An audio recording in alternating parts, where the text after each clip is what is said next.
Today's subject is Bhakti, the eternal key for wisdom. I can say wisdom, the eternal key for Bhakti.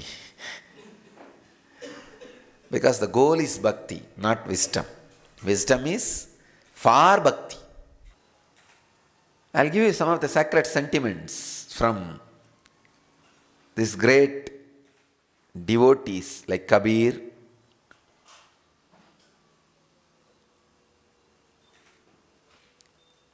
and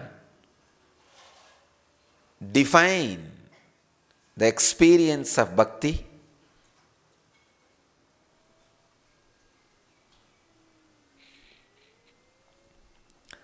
very beautifully. Bhakti is described by Kabir. The Bhakti winds in a delicate way.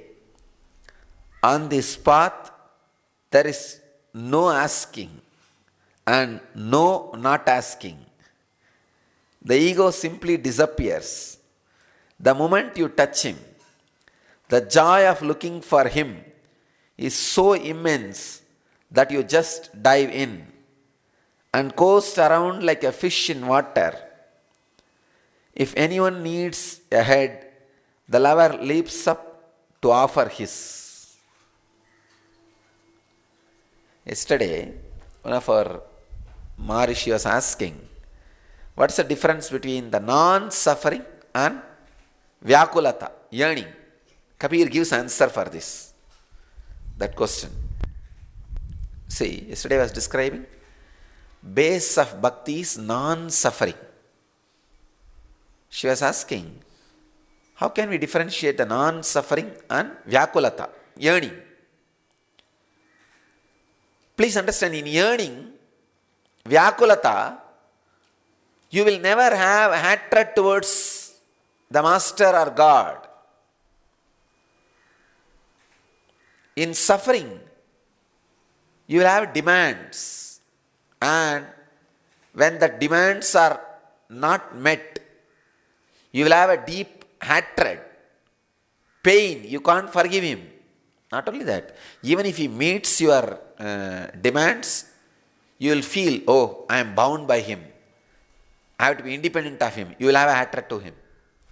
I have seen people, if I don't meet their need, they have hatred for me.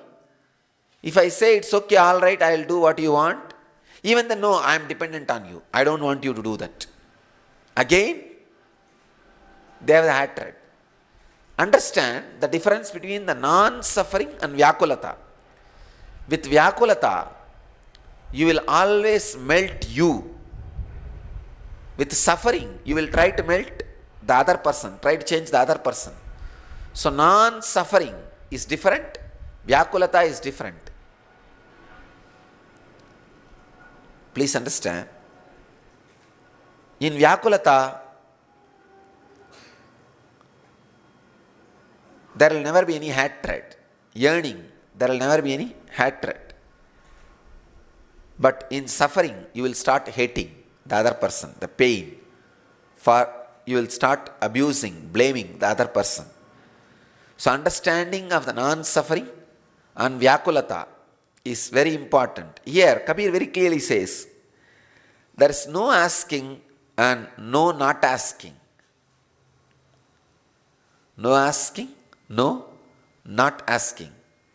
In vyakulata, you neither ask, and it is not that you never ask. With suffering, you ask, and even if he fulfills, you are not fulfilled.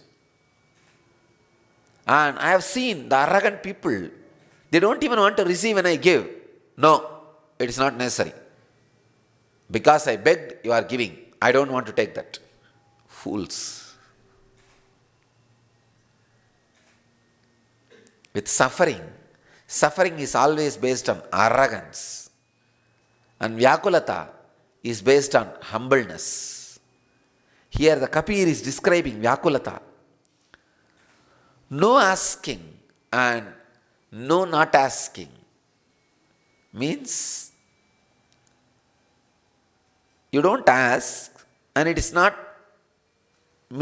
not mean you don't accept when it is showered on you. It is such a deep humbleness and passiveness, a deep patience. See, with vyakulata, you don't feel he is human, equal to you. But with suffering, you start feeling he is equal to you. That is why always I tell people, if you are suffering, you don't have love for me. You bring me to your level. You try to bring me to your level. Your arrogance, you try to think you are equivalent to me and you bring me to your level. With vyakulata, you always know he is ultimate. And you just only try to disappear into me. Try to dissolve into the Master or God. The Bhakti path winds in a delicate way. On this path, there is no asking and no not asking.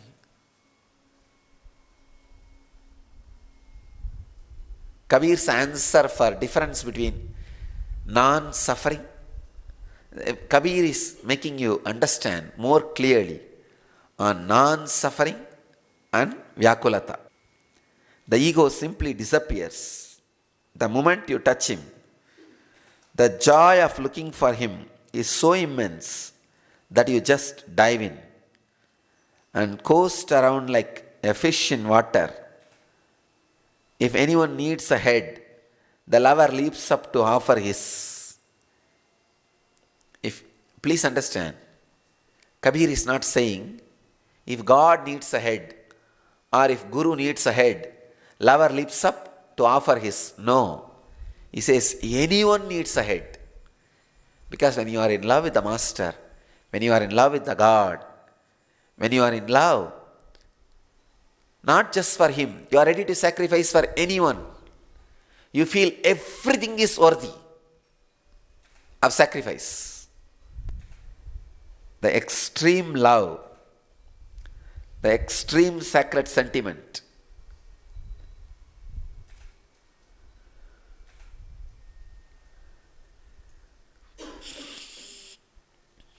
Maybe with sacred sentiments, more than hearing too much,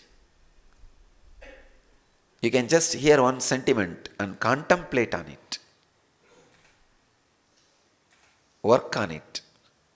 Meditate on it so that you can imbibe it.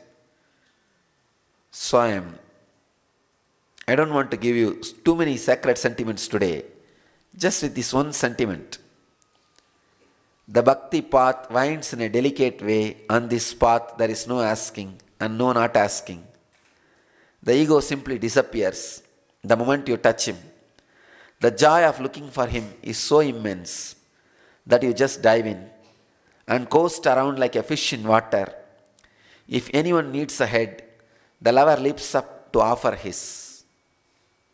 Understand, here Kabir is not saying if God needs a head, if Guru needs a head, the lover leaps up to offer his. No, he says anyone needs a head.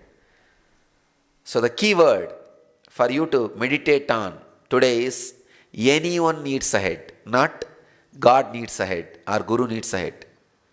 If God needs or Guru needs, you know, if you give, you will get it immediately. You will get hundreds of head. You know, he is going to take care of you because you have heard enough story.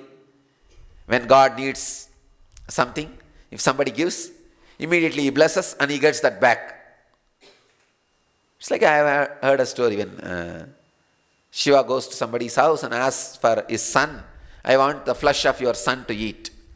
Then that couple, they kill the son and offer the flesh, cooked meat. Then immediately Shiva blesses and that son comes back to life. You know the story. So when God or Guru needs, if you give, you know in background of your mind, you will get it back. It's a business. But here, Kabir says, anyone needs. Anyone needs. Means, you are just in love, so fulfilled. The sacrifice does not look too big. I'll understand. When the sacrifice does not look too big, it is a real sacred sacrifice. Sacrifice. See, all sacrifice really happens, or it becomes real sacred sacrifice when you don't even know you are sacrificing. It's like such a beautiful feeling.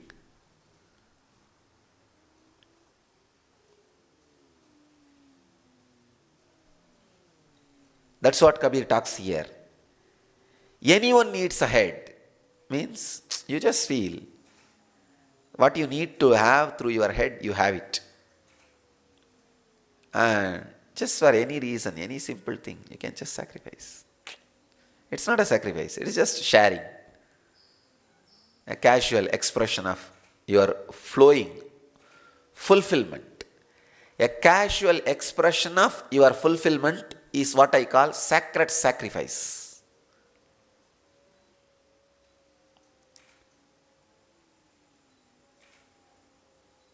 So understand, first you need to develop yourself to the non-suffering. If you are suffering, be very clear, you are suffocating me. I just want to escape from you, or I want you to escape from me. So create non-suffering base, that is a foundation. Then, no asking and no not asking, that's a building. No asking and no not asking. If it is showered, great. Neither asking nor I don't want. That arrogance. That's a building. And the kalasha, dome of the temple is, if anyone needs a head, the lover leaps up to offer his. The sacred sacrifice, a simple casual sharing of your fulfillment. The decision which happens out of your fulfillment, that is the kalasha of this building. In this building, God lives. In this building, divine lives. In this building, Master resides. I can say, Anandagandha Chakra is this building. The foundation of non-suffering and pillars of no asking and not asking, no asking and no not asking is the pillars of that building. Sacred sacrifice is the kalasha of the temple. This is the temple where God or the Guru resides. I bless you all to have that temple so that God or Guru, the ultimate, resides in that temple. Let you all achieve and radiate enlightenment. Let you all achieve, live, experience, express, radiate the eternal bliss, Nithyananda. Thank you.